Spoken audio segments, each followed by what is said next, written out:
When someone suddenly stops giving you importance, it's disorienting. It can feel like rejection, failure, or even betrayal. But I'm here to tell you this: it doesn't have to define your worth. One of the most important lessons I've learned is that when someone pulls back, it often says more about them than it does about you. Their actions are a reflection of their story, their struggles, and their needs, not yours.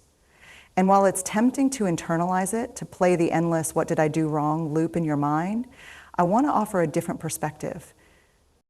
Sometimes when a person suddenly stops giving you importance, it means they're wrestling with something they may not have the words or courage to share. It means they're human just like you, navigating a world full of expectations, insecurities, and fears.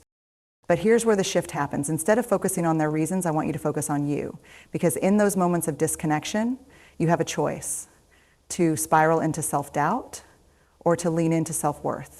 When someone suddenly pulls away or stops giving you the importance they once did, it's natural to wonder, what did I do wrong? That question loops in our minds because we're hardwired to seek connection and belonging. But here's the truth: their actions are more about them than about you. It's their story, not your worth. We all carry personal narratives shaped by our experiences, fears, and insecurities. These narratives influence how we show up in relationships, how we set boundaries, and even how we disengage.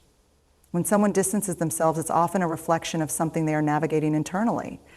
Perhaps they're overwhelmed, feeling inadequate, or wrestling with issues they've never fully addressed. Their withdrawal might be tied to their fears of vulnerability, their unmet needs, or their inability to communicate effectively. None of this diminishes how their actions affect you. Feeling sidelined can hurt deeply, especially when you've invested energy, time, and emotion into the relationship. But recognizing that their behavior stems from their story help you shift your perspective. And instead of blaming yourself or fixating on what you. This shift is essential because tying your sense of value to someone else's actions places your self-esteem on shaky ground. People's choices and behaviors are influenced by factors far beyond your control. Trying to decode or fix what's happening in their world is not your responsibility, nor is it sustainable. Let's be honest, we've all been the person who pulls away at some point. Maybe we've distanced ourselves because we felt unsure about how to communicate our feelings, or we're too consumed by our own struggles to maintain a connection. When we're on the other side of the equation, we know it's not always about the other person. It's about our capacity at that moment. Understanding this helps us extend compassion, not only to others, but also to ourselves.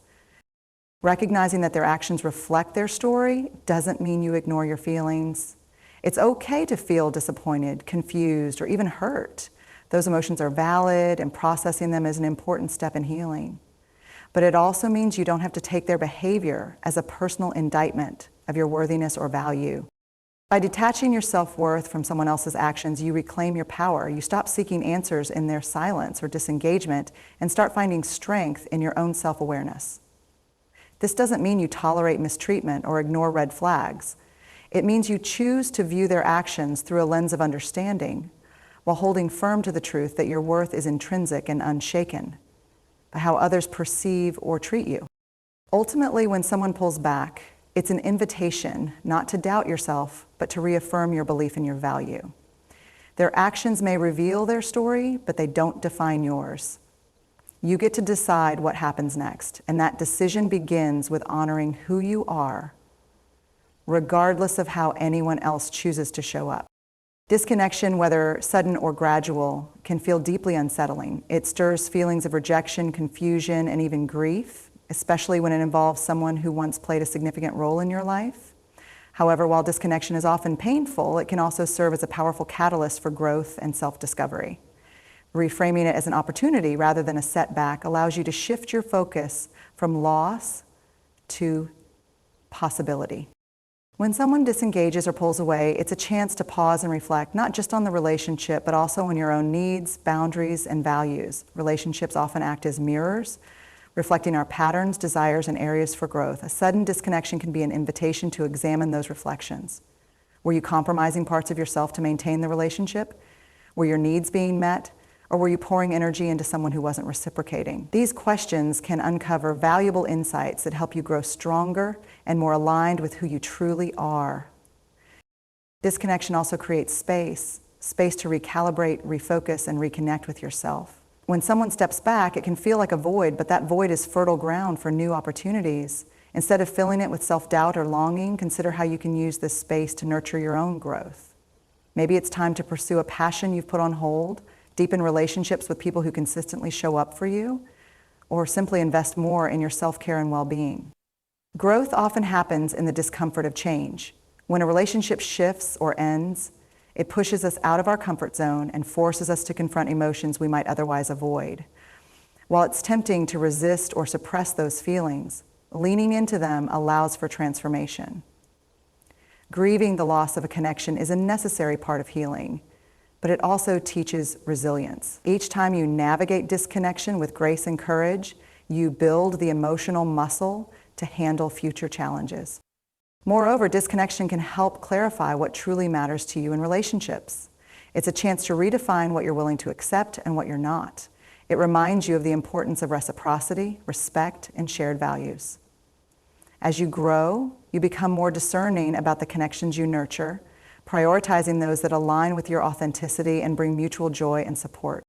Finally, reframing disconnection as an opportunity for growth empowers you to let go of the need to control or fix situations beyond your reach.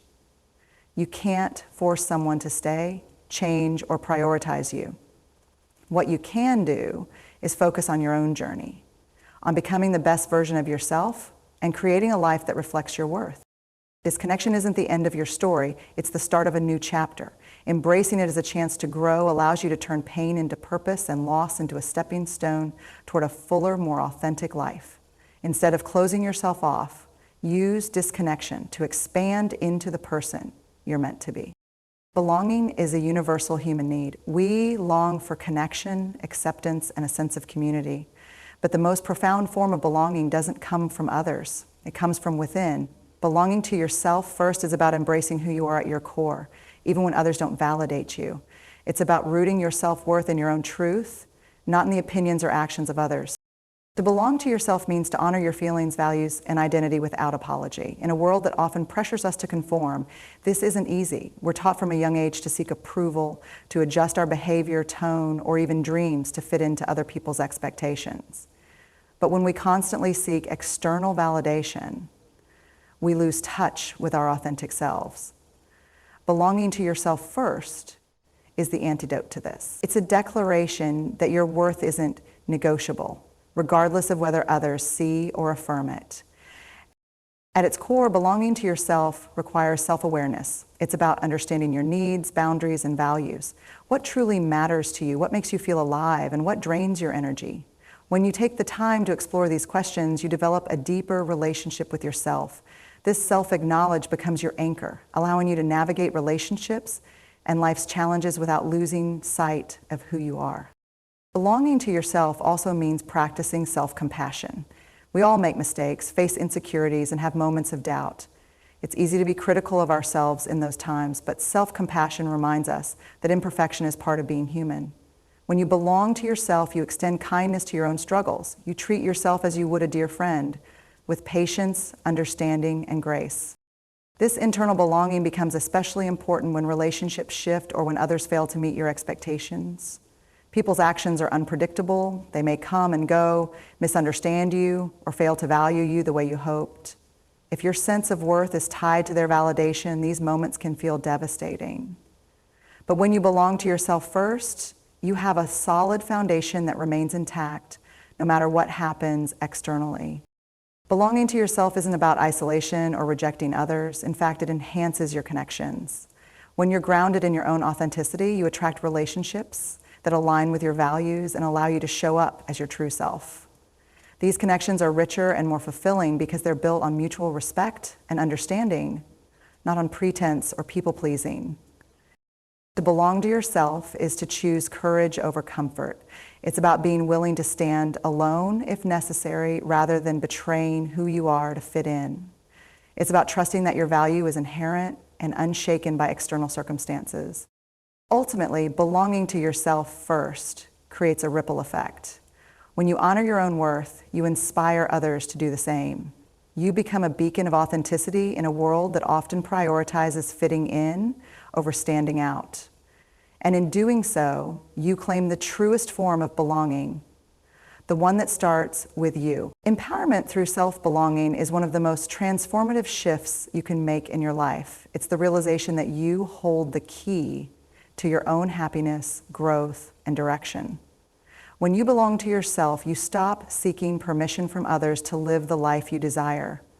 Instead, you recognize that your choices, your dreams, and your actions are yours alone to make. This shift is about reclaiming your power, trusting your intuition, and taking full responsibility for how you show up in the world. For most of us, there's a tendency to look outside ourselves for validation, whether it's from family, friends, colleagues, or society at large. We are conditioned to seek approval and reassurance before moving forward. But when you learn to belong to yourself first, you break free from this external need for validation. You no longer wait for someone else's approval before pursuing your dreams or making decisions. You give yourself permission to take bold steps, knowing that your worth is not dependent on others' perceptions. Empowerment through self-belonging is about trusting yourself, the decisions you make, the direction you choose, and the boundaries you set. It's knowing that even when others may not understand your choices, you can trust that they are right for you. When you belong to yourself, you no longer seek approval from the crowd because you are aligned with your own truth. This alignment gives you a sense of strength and clarity that fuels action. The empowerment that comes with self-belonging is also reflected in the way you set boundaries. For example, when you belong to yourself, you can say no without guilt. You recognize that your time, energy, and resources are valuable and that you deserve to protect them. You stop saying yes out of obligation or fear of disappointing others. Instead, you honor your own needs and prioritize them. Boundaries become an act of self-love, an affirmation that you respect yourself enough to preserve your well-being. This empowerment also gives you the courage to pursue your passions, even if they don't align with societal expectations. Society often pressures us to follow certain paths, get the right job, marry at a certain age, live in a particular way. But when you belong to yourself first, you are free from the constraints of these societal norms.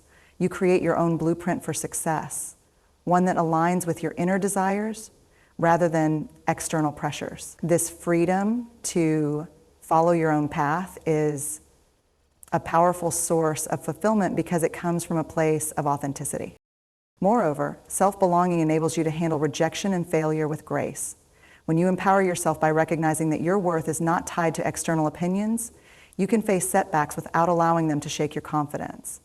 Whether you face criticism, experience rejection, or encounter failure, you can stand firm in the knowledge that these are simply part of the journey. You don't take them personally because you understand that your value remains unchanged regardless of circumstances.